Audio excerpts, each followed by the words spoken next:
C'est dans le nord de la France que nous avons rencontré M. Jules Roucou, qui a passé 40 ans à travailler dans les docks du port de Rouen.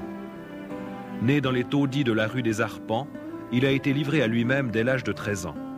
Cet homme est devenu ivrogne, buvant jusqu'à 5 litres de vin par jour, et bagarreur. Il a fait de la prison. Vivant dans la débauche, il traitait sa femme chrétienne comme esclave qu'il battait jusqu'au sang et attachait avec des chaînes, parfois l'obligeant à coucher dehors, en plein hiver. Ce passé, il n'aime pas l'évoquer aujourd'hui. Lors d'un coma prolongé, il s'est trouvé dans un endroit horrible, ressemblant à l'enfer, et dont il parle avec crainte et émotion. Cette expérience l'a conduit plus tard à donner sa vie à Jésus-Christ.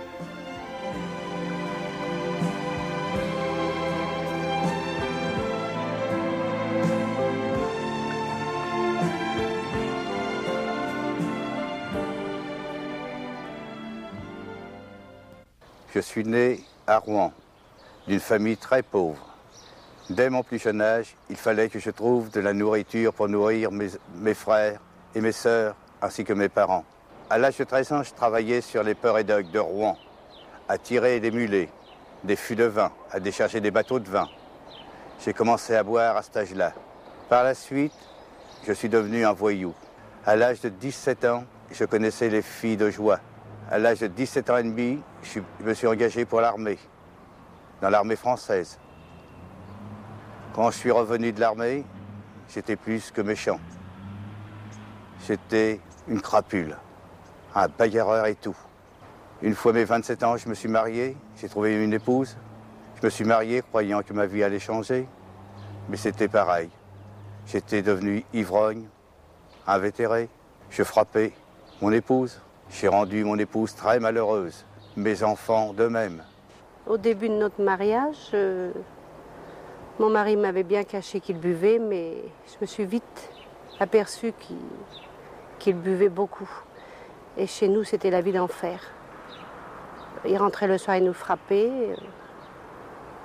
on couchait même dehors. C'était affreux, enfin. Et puis, il me menaçait toujours de se suicider. Donc, je ne le croyais pas. Et un jour, eh bien, oui, il l'avait fait. Et nous l'avons laissé comme ça, croyant qu'il nous faisait la comédie comme d'habitude. Mais Dieu, tout d'un coup, m'a montré qu'il n'était pas comme d'habitude. Et quand je l'ai vu, ses yeux étaient ressortis de la tête, son visage gonflé, c'était terrible.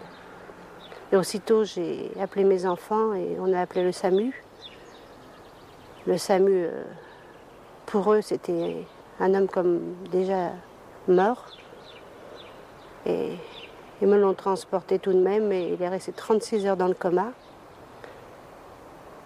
Et c'est un peu plus tard, oui, un bon bout de temps plus tard que... Comme après, il est devenu chrétien, bien sûr, qu'il m'a dit qu'il avait vu des choses affreuses pendant son coma. C'était terrible, enfin. Finalement, j'en ai eu marre de cette vie. Ici, dans cette maison, j'ai voulu m'empoisonner, me supprimer. J'ai avalé une poignée de cachets. Je me suis retrouvé dans le coma. J'ai été 36 heures dans ce coma. Et dans ce coma, c'est affreux. Je me suis retrouvé dans l'enfer. J'étais accroché par des démons, c'est affreux. Dans cet enfer, j'étais attaqué par des personnes, mais des personnes humaines, mais le visage était affreux. Les mains étaient affreuses, qui s'avançaient sur moi, qui me harcelaient. C'est affreux de voir des choses comme ça. Je ne souhaite pas à personne de voir des choses comme ça, dans cet enfer. Ça vous harcèle sans arrêt, vous ne pouvez rien faire. Vous ne pouvez pas reculer, vous ne pouvez pas avancer. Ces gens avancent sur vous. Ils sont affreux. Lorsque je me suis réveillé du coma, je me suis retrouvé dans un hôpital. Et dans cet hôpital, il y avait une Bible. Et cette Bible, je l'ai ouverte, sans savoir pour qui et pourquoi. Je n'ai pas porté attention le jour même, mais le lendemain, j'ai ouvert encore cette Bible. J'ai retourné trouver cette Bible.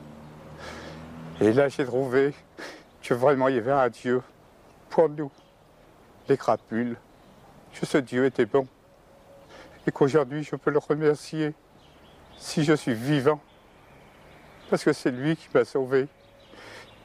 Tant qu'à l'être humain, tout le monde me tournait la tête.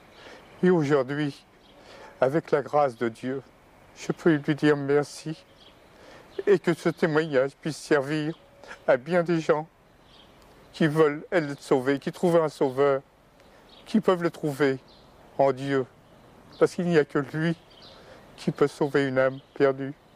Je le remercie de tout cœur.